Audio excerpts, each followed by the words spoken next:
We literally are a homebrew company. What else can I say? I'm Courtney. I'm Sean. And this is the GM's Toolbox. Oh,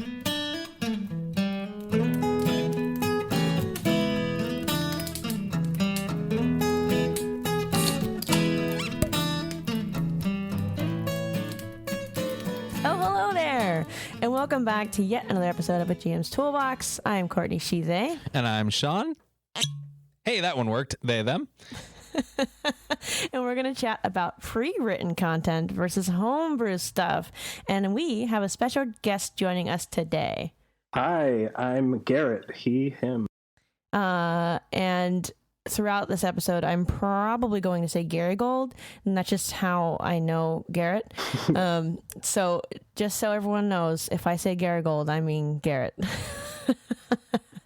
And I invited Garret here because you just got into DMing for the first time, right? Yeah. I've started a pre-written campaign, and I'm also in the process of developing my own homebrew campaign for a group of friends that I've been playing with for a couple years now. That's awesome. We love to see it. Yeah. And I thought it'd be an awesome opportunity to chat about, I don't know, the differences between pre-written and homebrew. Because I feel like a lot of times when new DMs get into just wanting to DM, the pre-written it can be in some ways the easiest, because it's, you grab a book, you even grab don't they have pre-written free stuff, right? I never used it, so I don't know.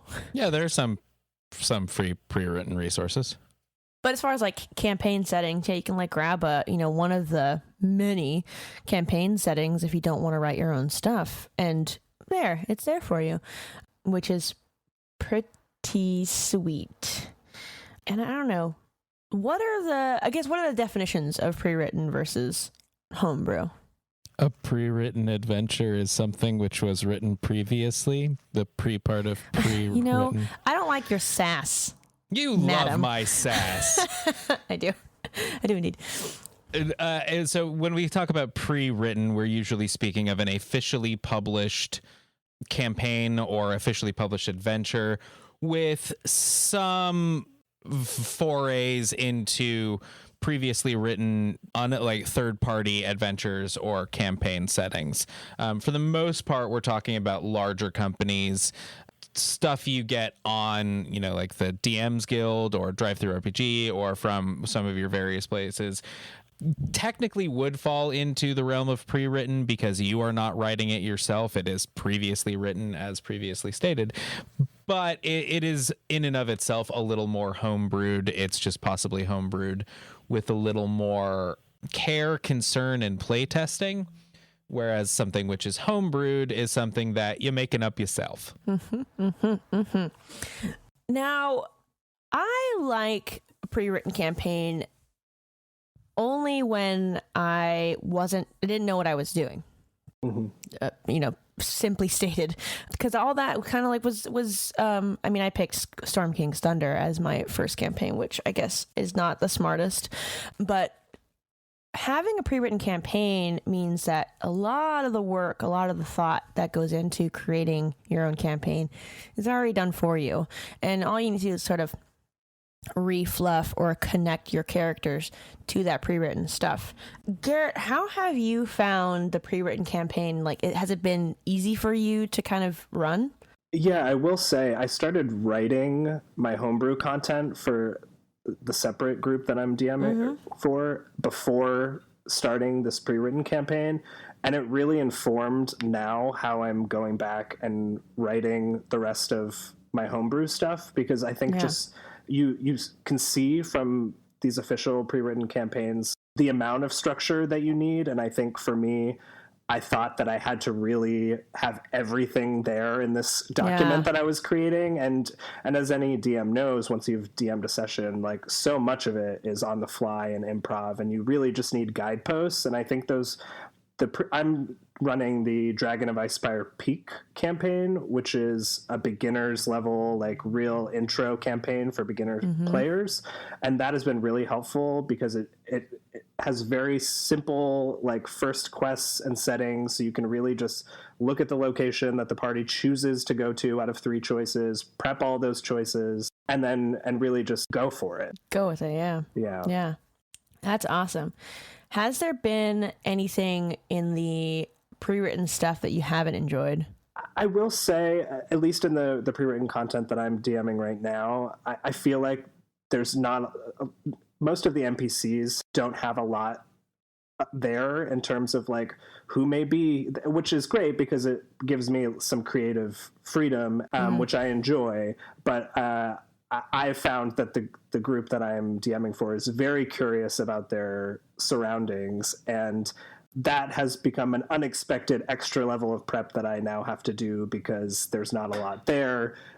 There's lots for the encounters and for everything else, which is great, but my group is really interested in like just hanging out at the tavern for an hour or two. Yeah. So I will say some of the challenge can be that it's heavy in documentation in some places and light in other places. Yeah, because I think that a lot of times, I think that when we look at pre-written campaigns, it's under the assumption that the majority of the people playing these games would rather have combat than role-playing. Right. And so I think that's probably one of the cons whenever you pick up a pre-written campaign is you're going to get, because you need the details like the stat blocks, like what the creatures do, how the area is laid out, all that stuff for when you're in a combat. But yeah, I guess the role-playing aspect of pre-written stuff is really truly up to you, and that is where the creative side can be expressed there. But it's not like it's pointed out, it's just like, and here you can be funny or you can be sad. Yeah, or even like it just says like Toblin is running the tavern, and then there's nothing else. So like, which is great. But I mean, it all depends on the level of creativity you want to have as a DM, right? So if you are really excited by filling that tavern with interesting characters and know how to do that, then that's great, and it's a good challenge for a beginner DM. But yeah, if you're think about that sort of stuff. Yeah, but if you're someone who like really is struggling with that, there are a lot of gaps that you need to fill sometimes. So you just need to be prepared to do that, or railroad your party into leaving the tavern. Get the fuck out! Everyone in the tavern is a deaf mute, and they've all lost their hands, and so they can't sign, and they're blind. So they can't they can't talk to you. There's nobody in the tavern. Weird slow night at the just the bartender, nobody else. Oh, he's on a break, so really there's no one. He's taking his mandated 15-minute break. So what I'm hearing is we should make a document of 20 NPCs to stuff in your tavern. Absolutely. Sean, can you tell us the pros and cons of homebrewing? Yes, the pros and cons of homebrewing. Well, the biggest pro of homebrewing is the world, the adventure, the whatever can be whatever you want it to be. You are in full control of at least the outline of it, and then you'll give it to your players, and they'll steal that control from you, and all will be lost. But you get to build the world and tell the story that you and your players want without the constraints of another person's adventure, another person's idea, or whatever on that tale. The cons are it is a lot of work, because when you pick up a pre-written adventure or a pre-written campaign setting, you have pretty much everything you need. You could run that without coming up with anything. You'll run into trouble if you do that, like the previous tavern that doesn't have any NPCs in it, but you could railroad your players straight through the entire campaign. Some of the more recent campaigns that Wizards has put out have these large sections of freeform area. That gets a little tricky, but you can brush through them if you aren't solid on that. So you could pick up a book and just run it, and you really don't even have to read the whole thing first. You could just read it a chapter at a time. Yeah. Whereas when you're homebrewing, you don't have that option. You have to think ahead. You have to build background, and you will find out really, really quickly where the holes in your story are. Let me tell you, because during a game, and you're like, shit. Yes, that is where that is from. Yeah. I would say when you're homebrewing, just remember yes, and it's that improv rule. Yeah. And because that's really going to save your life when you're actually. That's probably just good advice when you're DMing, because your players are just going to do shit. Can you explain the yes and rule? Oh, I guess. Garret, can you explain the yes and rule? We're all theater people here. So the idea with yes and in improv is you don't want to be a bad scene partner if someone is making up the story on the spot and says, oh, and then we went to the ice cream parlor. You don't want to say, no, I'm not going to the ice cream parlor, because that's a dick move. You want to be like, yes, and when we got there, we see this. And so you're furthering the story by agreeing to take part in whatever your scene partner has suggested. Yes, and. Yeah, yes, and that's, I mean, like your player, and in the sense of like D&D or any other tabletop role-playing game, you know, as your players are asking these questions, like, yes, and this is what happened.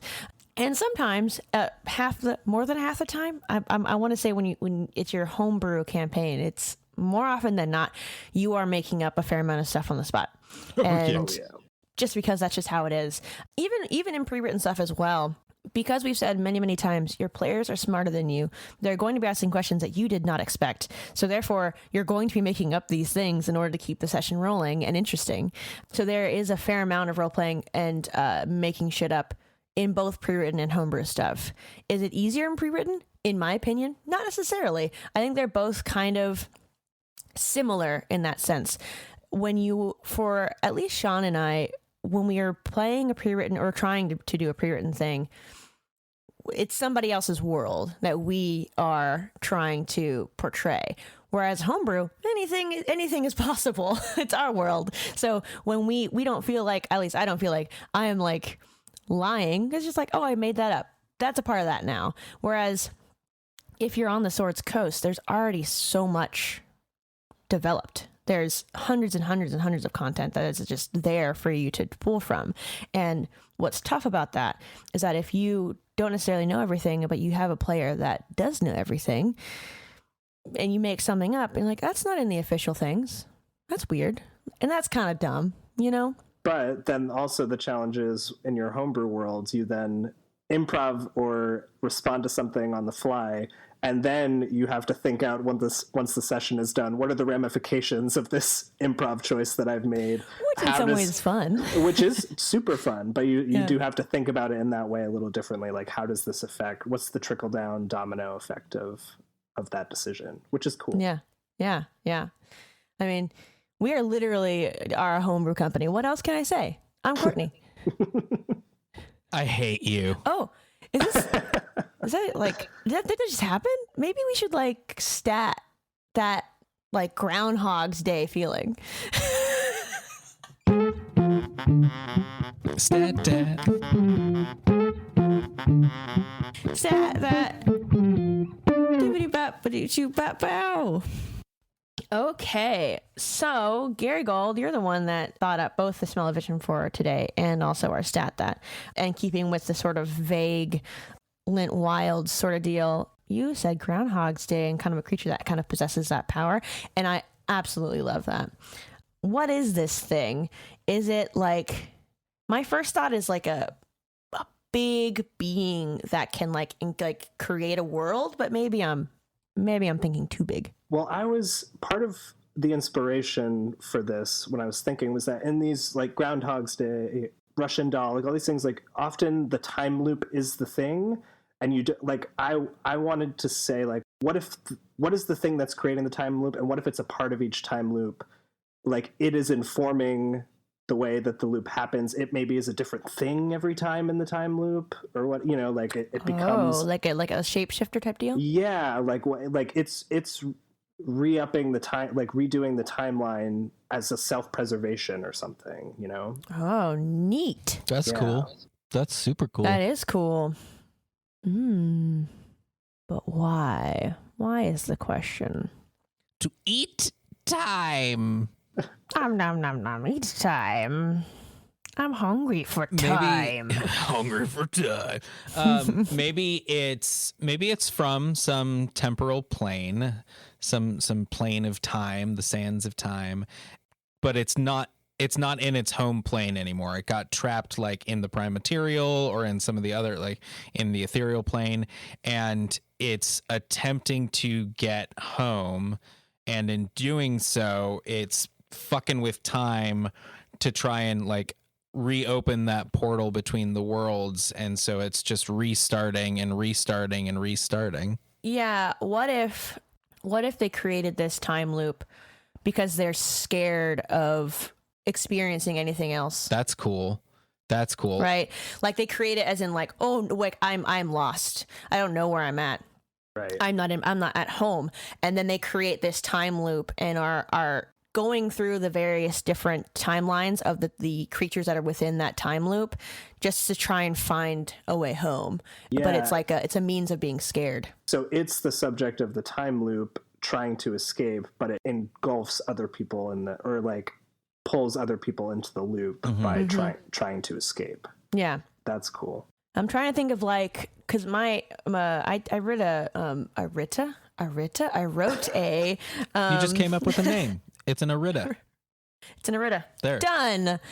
It's not backwards, James.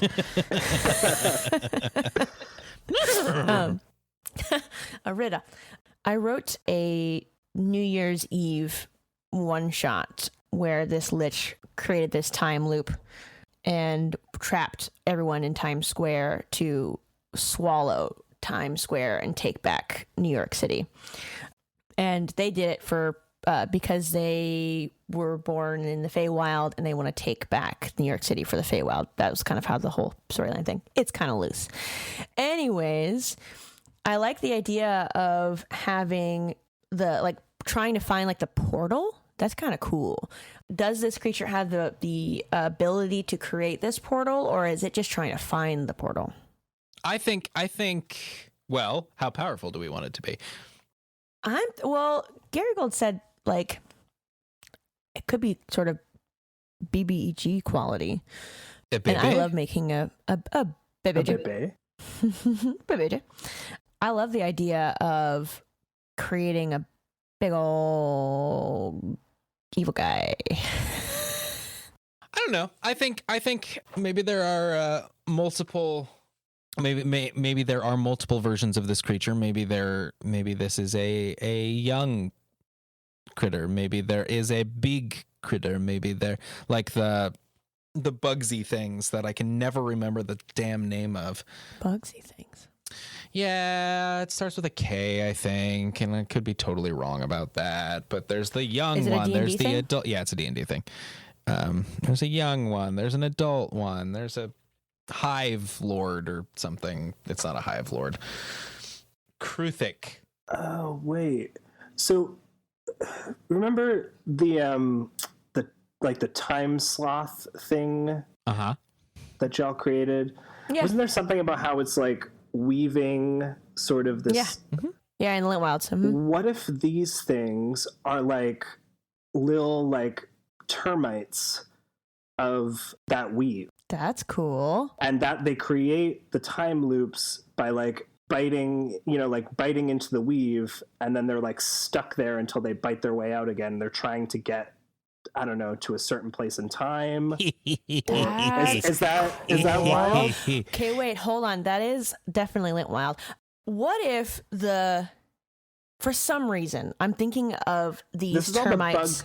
The bug pictures that we shared. Yeah, I know, right? We shared some bug pictures before we started recording, gang. So I think we're in a bug kind of mood. Yeah. What if these time termites, which I fucking love? Oh yes. What if they my brain is thinking that this time loop, like it starts to connect. Like, how could you make this into like a one shot, right? So like, what if the termites turn into like a man or like a humanoid creature, and so like they it's like 100 of them that turn into this beautiful man. I don't know, and they so they have like a swarm mechanic, so they do like a fuck ton of damage, but as you damage them, they get less and less, but the players only know that it's like, this is a man, how can it do this much damage? And as you go along, it's like, holy shit, it's getting less and less what's happening. And then after a while, like, why am I blanking on the name? Nightmare Before Christmas, the evil guy with the sack, with Oogie Boogie, with all the bugs and stuff. Like as you're slicing away, you start to see the shape change, and as you slice, I'm imagining like you slice away and it's like these bugs that like kind of crawl out, and then like they like their wings shift and they like form back into like the skin color. Oh, creepy. Gross. Oh. And gross. I love that though. I like it. Time termites. Yeah. So I guess my only question is, where's the time loop come in? Yeah. Well, we could do. It could be. We can express it with mechanics in some ways. Yeah. When it dies, it doesn't. Kind of like the mythic creatures from Theros. It dies and then it pops back up whole. There's a cross nerdery. There's a Magic the Gathering card called Time Warp. And in this Magic the Gathering card, Time Warp, you play it and it's is it just target player? I think it's just target player takes another turn after that one. So you can cast it on your opponent. I don't know why you would. Well, actually, I know why you would. But that we're not doing a Magic the Gathering podcast. So it could have an ability where it can take another turn immediately after that X number of times per day. Oh, that's kind of cool. It could have a reaction to completely undo an opponent's turn or its own turn and just start that over. Oh, yeah. And maybe it has like a really, I don't know how it would work, but on the same vein of resetting a turn, which all of those I think are pretty cool combat mechanics and not super overpowered or anything. I love the idea of like taking another turn. Like just imagining from like a player's point of view, right? Like you're in your turn order, you're in your initiative order, and then all of a sudden this creature gets to go again. I'd be fucking pissed. Yeah. And also like, what is this creature? Like I would be. What about a one-time or like a damage threshold thing where we love a damage threshold here at the Arcanery. Yeah, yes you do. And it gets like a one-time reset where it goes back in the timeline, so therefore it regains HP to a certain threshold or something, but the party does not, so they've still expended their spell slots, and so it's not about because like we've got like plenty of creatures that are able to gain HP through like slashing a player. Like there's a vampiric getting HP back, the natural abilities of some creatures just gaining HP. Right. I love the idea of like a once per day, or if we're making this sort of like a big, if like I guess depending on how many time termites you have, having it go back and you start to see, what would that, can you word vomit me what that would look like to a player? Like when they do that, what would that be? Like when you see that, when you're trying to explain that, you Gary Gold, yeah, if you want to. So what I picture is, maybe your barbarian lands a good axe attack, and then there's like this blurriness that comes over the time termite humanoid form, and it almost looks like, like in a picture where someone's like blurry because they've moved when it's being taken. There's like that image is sort of like frozen for a moment and then dissolves.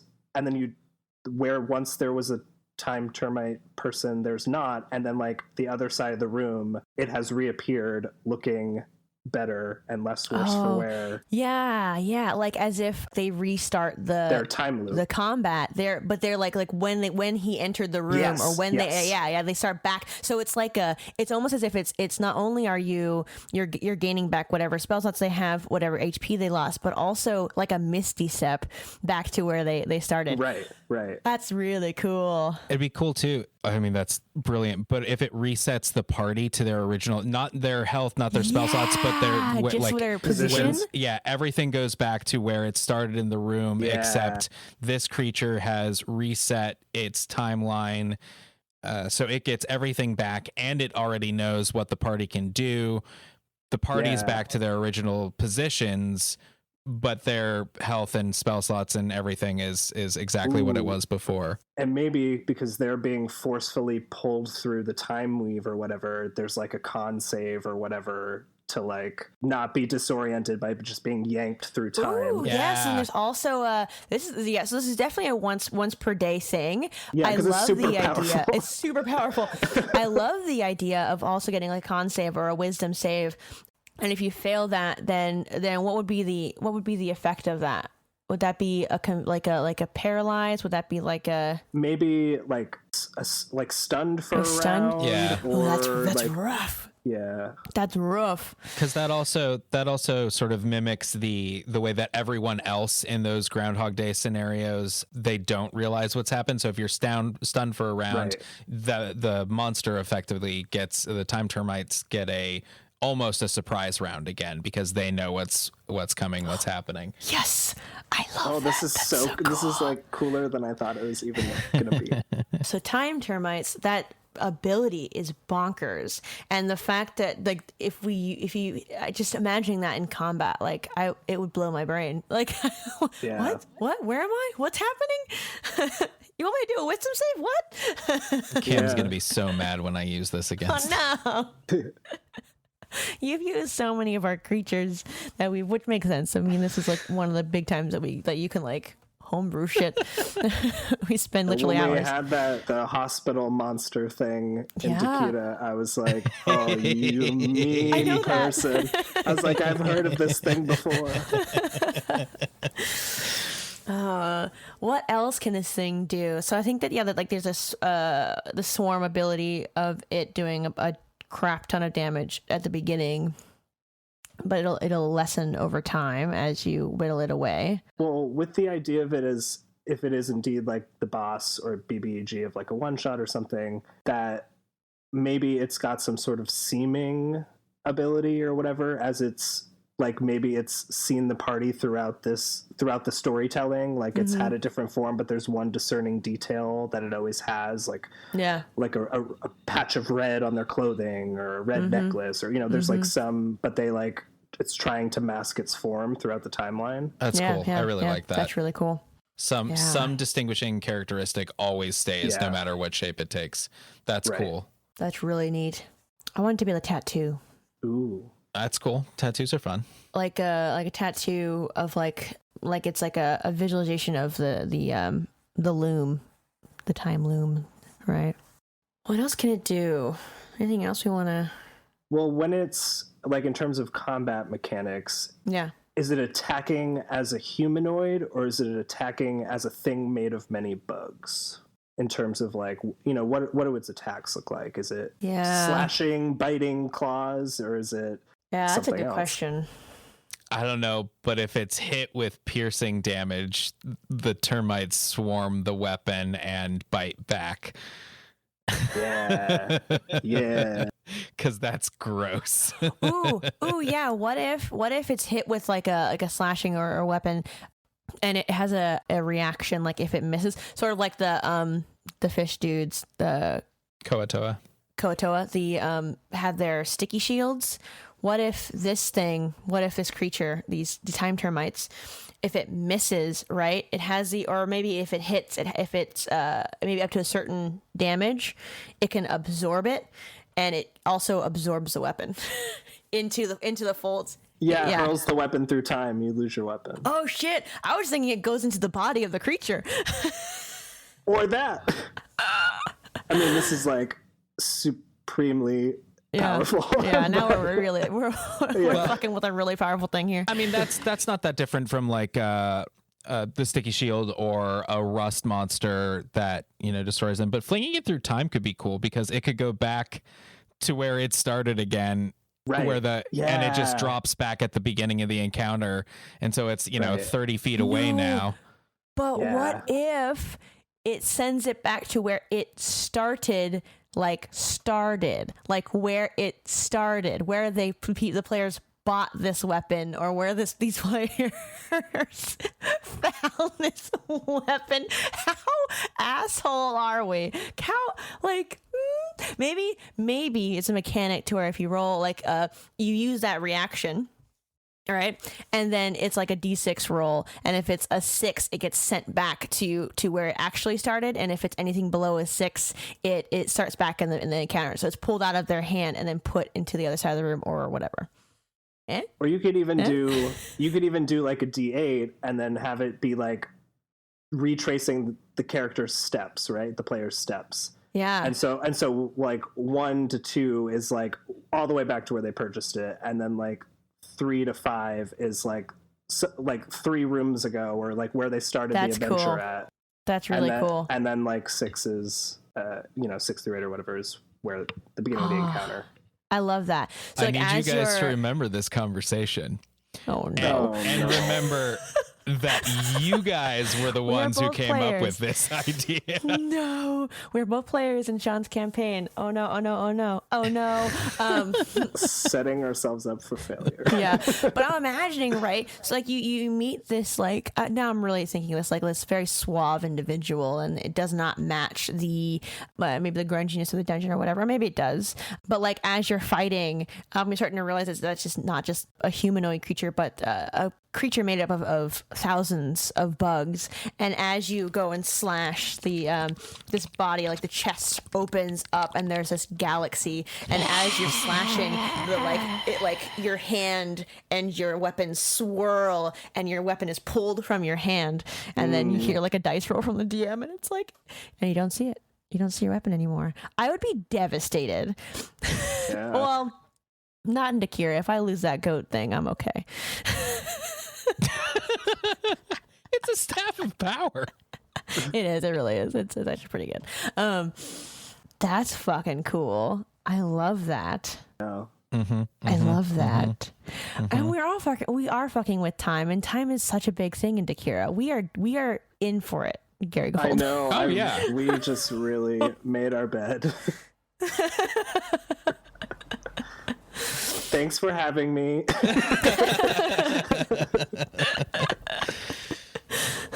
You guys have so many great magic items too, all of which can just anyway. I'm just going to be hurling firebolts. Yeah, stay away from me. Ooh, what if what if they use that reaction to suck a spell? And then use it, and then it so instead of it gets sucks in, and then it gets sent either back, right? So then it's almost effectively a counter spell, but instead of it, so then you roll that dice, you roll that d8, see where it starts. So if it lands in like a character's place, it then affects the character and not the creature. Cool. So we're talking about like on a miss for your spell. Yeah, that's on like a miss. Oh, yeah, that's super cool. Or the reaction that we talked about with sucking a weapon in. So like, okay, right, effectively like a counter spell reaction. This reaction, a counter spell, or like when it sucks that weapon, it's like a parry or a shield, right? So like it up to a certain damage threshold or up to a certain spell slot, you're able to use this reaction. This creature is able to use this reaction to suck in this spell, to suck this amount of damage, and they don't take that damage, and they take away that weapon, or they take away that spell and they send it somewhere else. That's cool. In time, in the past, they swap places with the caster or attacker, and the spell originates or the attack originates from where the attack was, but instead of being against them, it's now against the person who cast or attacked. Oh man. Yeah. Yeah. Okay. So in terms of just like regular attacks. This thing is just going to have a really like a claw attack that's really weak, because all of its special abilities are bonkers. Yeah, I think as far as attacks go, it would be some sort of like divination wizard, basically. I mean, that's what I would probably do. I mean, I definitely give it the portent ability from the divination school of wizardry, and probably some sort of, you know, that type of thing. Not terribly like combat attack heavy, I don't think, because so much of it is because it doesn't need to be. It's a control wizard. It's controlling the battlefield, it's controlling everything around it, so it doesn't need to make attacks, even if it can only do a couple of these, you know, per day. If it's also got things like portent and it's like, oh no, your attack just missed because you rolled a 1, sorry, things like that. I also, Gabe and I created, and I'm not going to tell you what these things are so that they can be a surprise, but Gabe and I created a couple of time monsters for his campaign, and because I played as one, and so I'm going to steal a couple of those abilities too.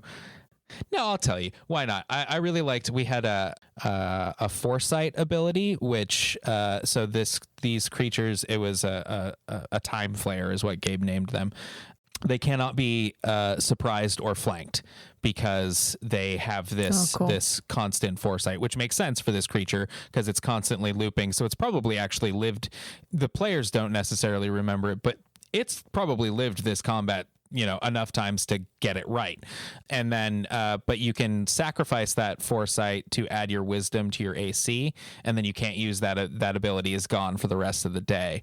And then so I think that's cool. And then it also has an ability, if I recall correctly, it does something that for the next like X number of rounds, attacks against it are at disadvantage, which makes sense again because it knows where those attacks are coming from, because it's been through this before. So I think it's a lot of defensive and a lot of manipulation and a lot of control abilities, and it doesn't focus super hard. So yeah, like maybe a weak slam attack because it's, you know, a bunch of termites, so it just slams in and then deals a minimal amount of bludgeoning damage and maybe some piercing damage from like termite bites. Yeah, it does that like that almost comical. It reaches its hand out to like punch you, but then as it's swinging, it turns into this hammer and slams down on your body. So you're like, why is he punching me with his? That's an unarmed attack. That's gonna do nothing. And then it's like it like shape shifts into this hammer and slams down on you. Like Chris Lloyd's character in Who Framed Roger Rabbit. Yeah, exactly. That's awesome. fantastic. I think that's the creature. Time termites. I love it, and I think it turned out like really fucking awesome. That was dope. That was super cool. Yeah. Great idea, Garret. Cool. All right, now we are all going to list our tips on how to run a pre-written campaign, pre-written content. And first up is me, because why not? I think that personally, is as long as it's a shorter, like if you're talking about like Storm King's Thunder, you don't need to read that thing all the way through. But if it's a shorter campaign, like the Dragon Heist campaign, go ahead and read it all the way through. It's also enjoyable to read that all the way through. Storm King's Thunder is a drag to read all the way through. But unless you really like Shakespeare. Yes, exactly. Overall, if you have the time to do it, my tip is to read the campaign all the way through, just because you really get an idea of the flow of how it's going to go down, what to expect throughout your process. Like I would read all the way through without taking notes, without doing anything, just read it all the way through like a book to get an idea of what the campaign's about, what you're going to put your players through. That's one of my big tips. And then after that, go back through and start to make notes, start to build out the first session. But that's my tip. What about you, Garret? Yeah, no, I think that's a good one, Kamm. And I would say my tip would be think about the context as you read through either the first time or the second time. I think just getting an idea of the world that you're in for this campaign makes it very easy to improv or yes and on the spot. So knowing what's to come, knowing where the party could eventually go is really helpful in the moment when making a call about something. And I would also say don't feel beholden to the text would be a good Absolutely. one. Still find room for creativity and flavor. Yeah, absolutely. Remember that someone else wrote it, but when you're at the table or metaphorical table, it's yours. It's your game. Your players hopefully haven't read it, or if they have, they're hopefully good enough to not, assume the next thing and play toward that.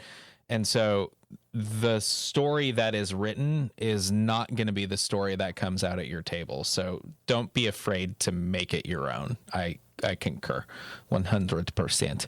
Think of it. Yeah. I would think of it as you said, tent poles or something like that earlier, Garret. I don't remember. Someone check the audio. No. But think of it as guideposts. Yes. Think of it as guideposts. It is. I checked the audio. Excellent. Nice job going back like that, Kamm. That was so quick. I know. I just used the time loop feature. Yeah, we didn't even. Hey. Use it as use those guideposts. Let those story beats be the important thing, and let everything between those beats be your players and yours. And don't be afraid to do that. I'm just gonna steal Garrett's advice and say that it was my own hair flip. Steal everything. Steal right? everything. Hey. Yeah. Really? You give some advice, you asshole. I just did. No, you just took Gary Gold's. They expanded on. It's because you couldn't think of anything because you don't do free-written.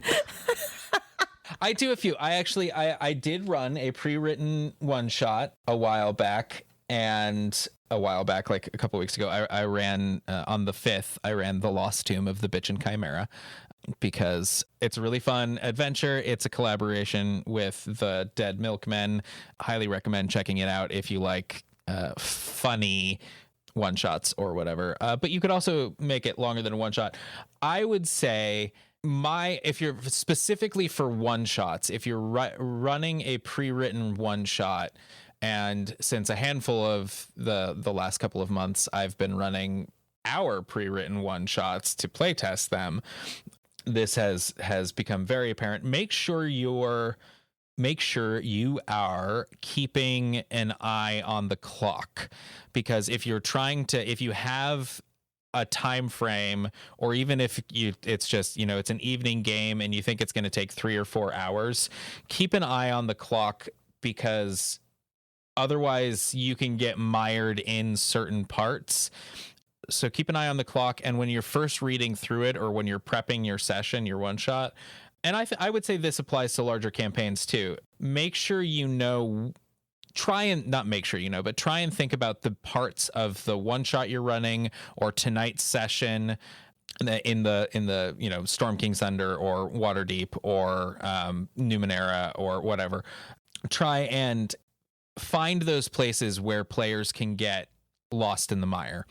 Find those places where things can take longer than you expect them to. And it's going to take you, 20 years of doing this to figure that out. So don't worry about the fact that you aren't 100 on it each time, because I am never on it. But try and find those places and try and have a plan to help your players move through them.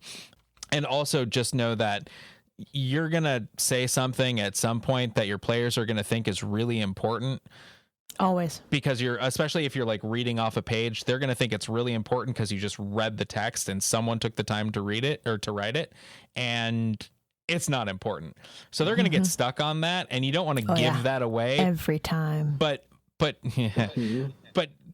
try and prepare yourself to help your players move past those things that they think are really important, that have actually nothing to do with anything. Yeah. It's just there for flavor. Yeah, you And see good in luck. the room. You see in the room. There's a couple of bar stools, and there is a barrel in the corner, and then there is a couple of people sitting at the bar. What is that barrel in the corner doing? What color is it? Is it filled with something? No. My quest is now to figure out the origin of this barrel. I will stop at nothing. It is just, it's just a barrel. Get over it. No. Oh, you can go check it out. You want to pick it up? The amount of times that I've latched onto like one little loose thread just as feeling like I have something to do. You know, it's like, oh, well, that must be important, and I have something I can like make my character do. Yeah. Yeah. Especially as a new player, it's very easy to. Yeah, you can totally just latch onto something because you're trying to listen. Oh, yeah. Yeah. On the other hand, if you need to stall as a GM because you need to like flip ahead real quick because they bypassed something, might I suggest a door? A locked door Oh my God. will keep a party busy for like 30 fucking minutes easy, if not more. Yep. Just if it's a mysterious locked door, there doesn't have to be anything behind it. It could be a closet. Be a fucking closet. Oh man, that'll buy you some time. There's my GM tip of the day. Anything, really locked anything. If there is something that your players cannot open easily, they will try and figure out a way to open that shit. Yeah. Yeah. Yeah, I mean, I really love the idea of the guideposts, and similarly, it's kind of like like when you're trying to catch a train, and you're looking at the time to make sure that you catch the right train. But understand that over time, you have various. Damn it! Let's go smell a vision a subway station. Smell a vision, smell a vision, smell a vision, smell a vision.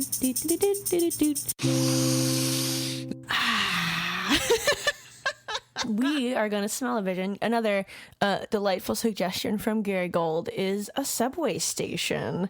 Specifically, what's the subway station where we're smell visioning, Garret?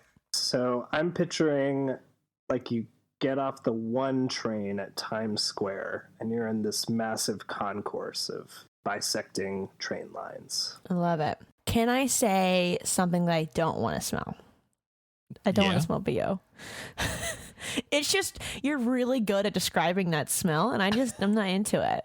I'm glad you said that, because I was going to put that on my things to include. So. Okay, you can do it. It's just you're really good at smell-o-visioning that. Like, it is a very, like, I'm there with that BO, and I don't love it.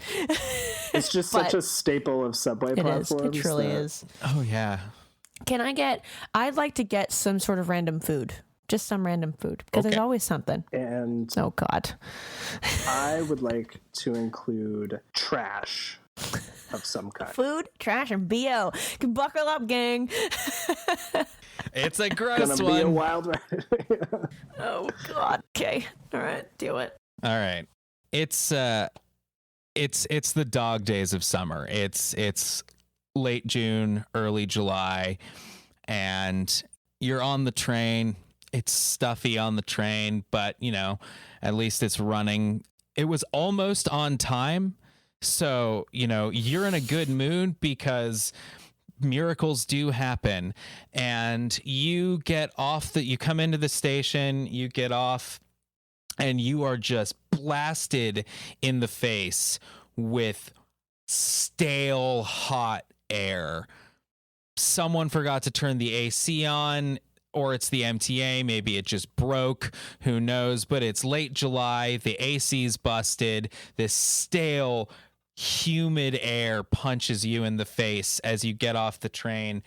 And as you're walking out onto the platform, your foot steps down and squishes right through a half-eaten rotten banana. That sort of potassium chalk smell hits your face from this banana, and then you turn and something smells like it died. Like there is a literal dead body somewhere on this platform, but you look to the right and it's not a dead body.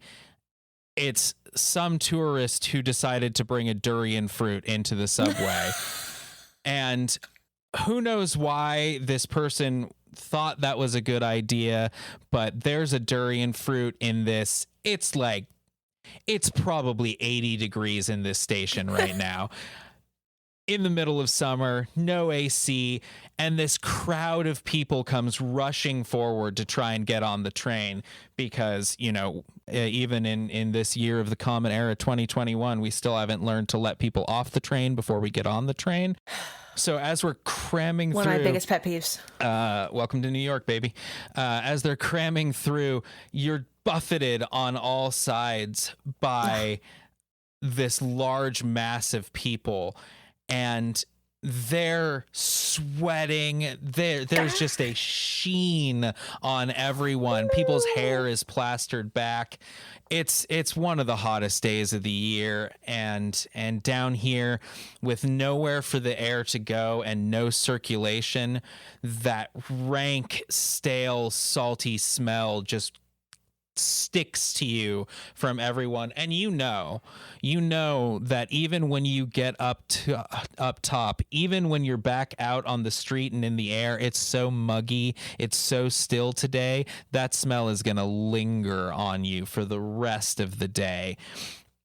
It's acrid, it's earthy, and then there's this horrible addition of some asshole spraying Axe body spray, and then you walk forward and you're finally through this press of people. You've got BO just sticking to your skin from all of these sweaty people who pushed against you. You still have banana on the bottom of your shoe. At least the durian fruit got on the train and it's someone else's problem now. And then you walk forward and you walk past this trash can, which reeks of just rotting food and urine, and someone probably threw a dog bag in there. And then as you pass, you hear something shift inside of it. And then you watch as rats, not from the trash can, but from the rest of the station, scatter. And crawling out of this station, of this trash can, is this strange, horrifying, almost humanoid figure. You watch as a McDonald's wrapper slides down the face, and it reaches out this meaty, disgusting hand, reeking of garbage and rot and fish heads. Roll a Constitution saving throw, and then roll initiative. Oh, my Lanta. You did it. Yeah. 10 out of 10 accuracy. Would not recommend. Yeah, would not recommend. MTA in summer it's a thing. It's truly the work. Like, the getting hit by the humidity when you walk off so the train gross. car is literally like a whole vibe. It is just, that is summer in New York, you know? Oh my God. No, thank you. No, thank you.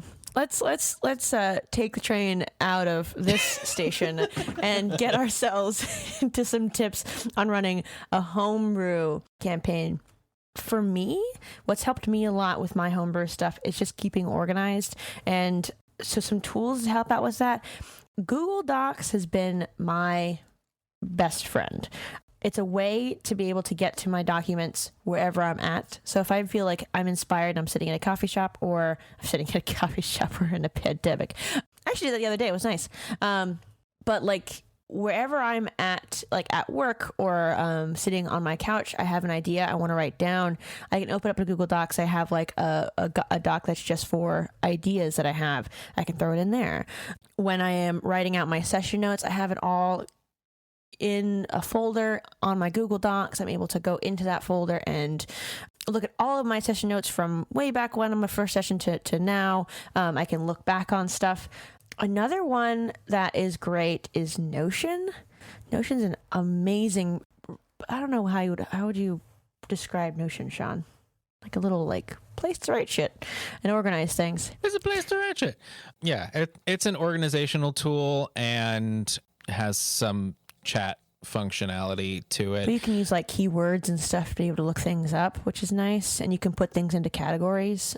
So that way, if you look up certain things, you can then get like a various amount of stuff. So if you remember to link those the things you're writing into your categories and you look it up, you'll get all those things like lore. You like put like a link to lore, and then all of the stuff that you've linked to that thing come up in your search, and you're able to look through all that stuff. I mean, it's really neat. It's a productivity tool, but you make different pages, and you can use it for notes. You can make timelines. You can make Kanban boards, calendars, wikis. Kind of similar to like Evernote I use for creative writing. Similar functions. Exactly that. What other tools do you use, Garret? So I would say micro and macro. For sort of the granular details of writing my own content, I found it really helpful. Like, you can honestly just do a Google search, like D&D campaign format template or one-shot template, and you can help out, an artist and purchase their content. So I purchase for like 99 cents someone's template that they use for writing their own content. And it was really helpful for me in terms of just structure of what I was creating, because I had all these ideas, but I didn't know how to, even reading other like pre-written content, I didn't know how to organize it for actual use in the moment, like taking my ideas and translating them. So just using a template like that and deciding what to keep and what not to keep from that template was really helpful for me.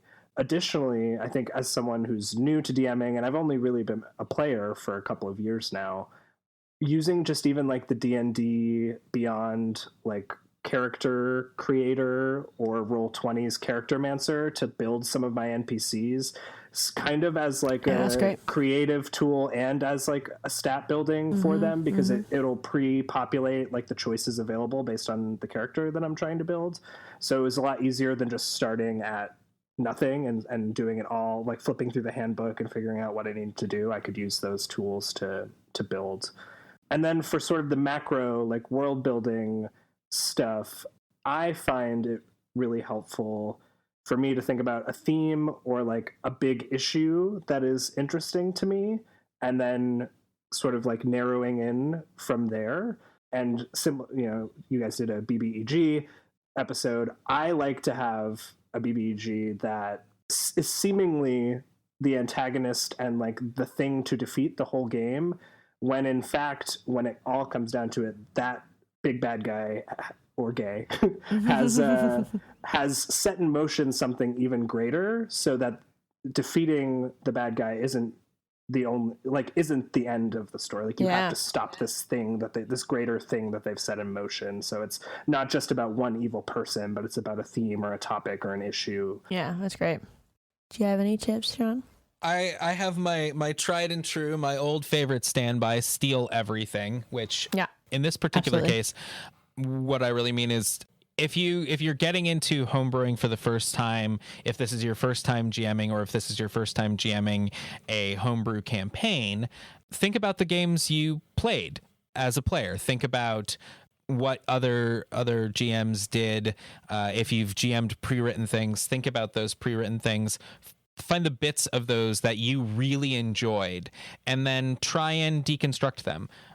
Don't be afraid to take the storyline from a pre-written campaign and drop it down into your own home world. Like, I do that all the damn time. Hell, the staff that Kamm was talking about earlier came from Frostmaiden, maybe? Came from one of the adventures. And it was just a funny thing. It turned her into a goat.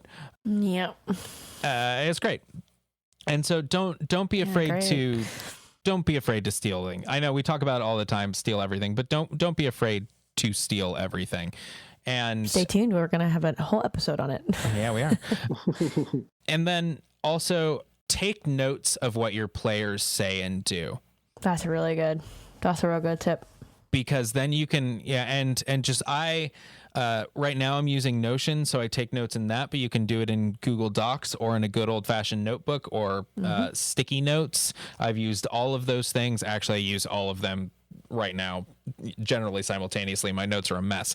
But But take notes of what your players say and do, what their characters say and do, because that can, if when you're looking back at them after the session or getting ready for the next session, that can give you some really good ideas on things to do in this immediate next session, long-term macro things to do for your campaign. So many of my homebrew campaigns are actually written by my players. Actually, all of my homebrew campaigns are actually written by my players. I just let them come up with the ideas for me. Why do it myself? It's true.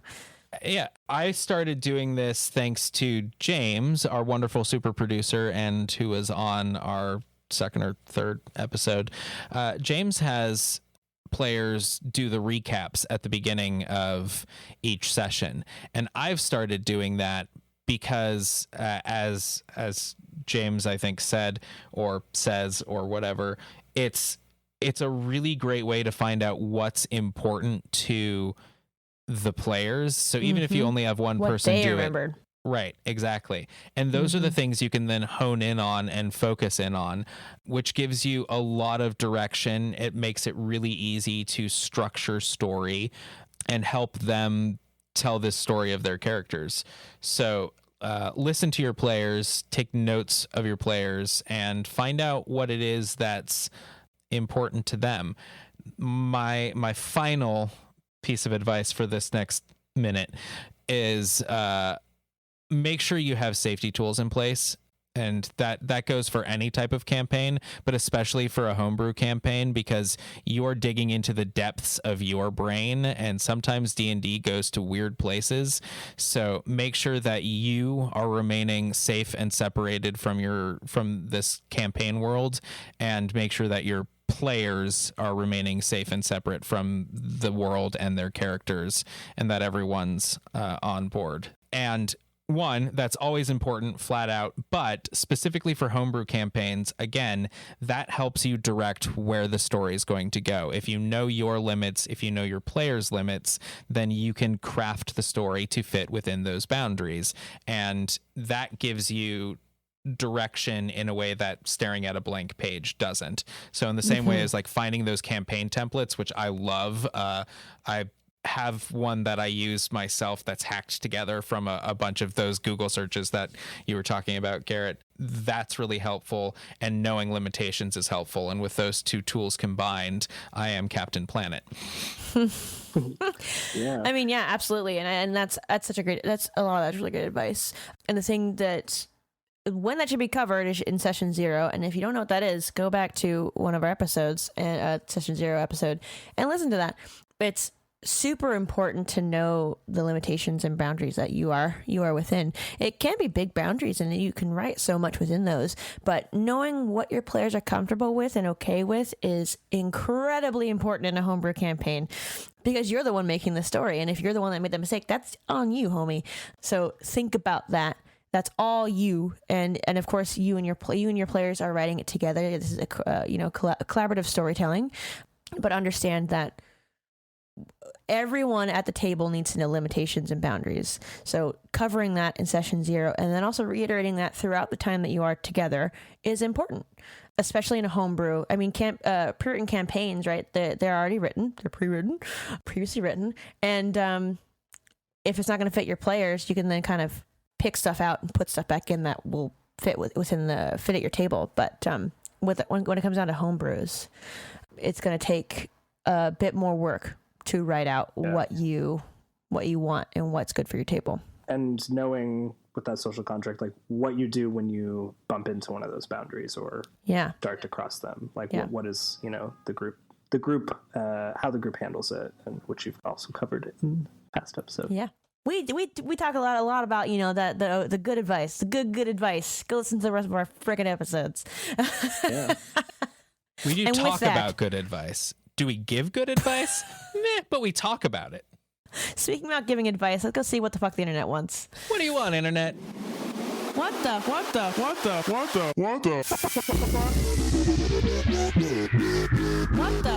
does the internet want? So, I loved this question that someone asked on DM Academy on Reddit. how much refluffing of a pre-written adventure is too much. And I'm not going to read the whole thing because it's a little bit long, but I will read a little bit towards the end. It says, my question to you all is, personally, how much do you typically find yourself modifying pre-written adventures, and where do you call it quits? When you've touched everything, when you've wrapped up the loose ends, or just when you made sense of why the one, basically what makes sense, what makes sense to, when do you call it quits for refluffing a pre-written campaign? For me, I call it quits when I've written the players in. I don't try to overthink too much. I used to a long time ago because I was really nervous as a first time DM, but now I just kind of read the players' backstories. I write them into the story if I'm doing a pre-written, which I don't anymore, but if I'm doing a pre-written campaign, and then I go from there, because at that point in time, now the players and I are writing the story. I have guideposts that allow me to guide them throughout the storyline, and I'll use them and maybe fluff a little bit there when I get to that point, writing in NPC backstories and figuring out who needs stat blocks and all that stuff, because that's not necessarily always added in pre-written stuff. But that's where I stop, is when I write the players in. How about you guys? Beginner DM, so still figuring this out as I go. But I think for me, it's similar to you, Kamm, where once we get going, I'm going to try to stick to what's there and only adjust as necessary. Unless, for instance, we encounter a topic that maybe in session 0 the group has said they're not comfortable with, or something like that, then I will try to skirt around it, or just zhuzh it a little to make it more friendly. Yeah. But that, luckily, so far, I chose a campaign that was the right sort of material for the group, and I think you can do that knowing who you have for players, even if you have not had your session 0 before choosing your content or creating your content. You can do that in advance. But yeah, but I think if in gameplay something comes up and you think it's an interesting idea, but you're using your guideposts of pre-written content, I say go for it, unless it has you think it's going to have huge ramifications. Yeah. Sean? So I famously don't run pre-written campaigns, as we have said so many times on this podcast, but I do use pre-written campaigns. So I personally, whenever I'm confronted with a pre-written campaign, I just rip it to shreds. There's so many. I'm just imagining somebody being like, here, and like giving you a pre-written campaign. You take this campaign. I don't have enough time, because you're like a cat, and you're like, I knock it off the counter. Yeah, no. I would like to try and run a pre-written campaign again at some point, if only because I have so many of them. But so if I were going to run a pre-written campaign, I would play it fast and loose. I really like that would just be my style, my only way to do it. Because right now what I do is I take dungeons, items, characters, adventures out of these pre-written things, and then I just pull the spine out of it and stick it in my own world. And if I were going to actually run a campaign, follow that storyline that's in a campaign, I would probably do a lot of the same thing. I would look at the spine. I would say, it would be confined to this world that whatever this campaign is set in, or whatever this adventure is set in, and so it would follow along that. But I would play it fast and loose. I would have the book, and I would take bare bone notes of what is in the book. Make the outline. Make my own outline of the story. That the new ones have outlines, which is really helpful, but I would make my own outline of the story. I would add the players into it, and then I would just go, once I had that outline, I would just go chapter at a time, basically section at a time. Yeah, totally. And then I would read whatever I needed for that night, and then I would take it would be a lot more notes for me. I would have to take a lot more notes because then I have to match my notes to where the next section of the story is. Right. So I would play it fast and loose and let the players decide how much home brewing I'm gonna do. Nice. Well, yeah. Why don't you wrap us up, Sean? Yeah, absolutely. A pre-written campaign is normally something that has been published by an official or a third-party source, something that exists already. All of it is there-ish for you to work with and run. A homebrew campaign is one you are making up totally on your own. That is the commonly accepted definitions of those-ish. So we've got something someone else wrote that you can run as is or take on your own, and something that you are just coming up with, crafting the entire world and story. When you are running a pre-written adventure, find those guideposts. Make sure you have those guideposts, those story beats you want to hit, and then realize that everything in between those guideposts is going to shift from what the book or document says. And don't be afraid of that. Let it happen and listen to your players.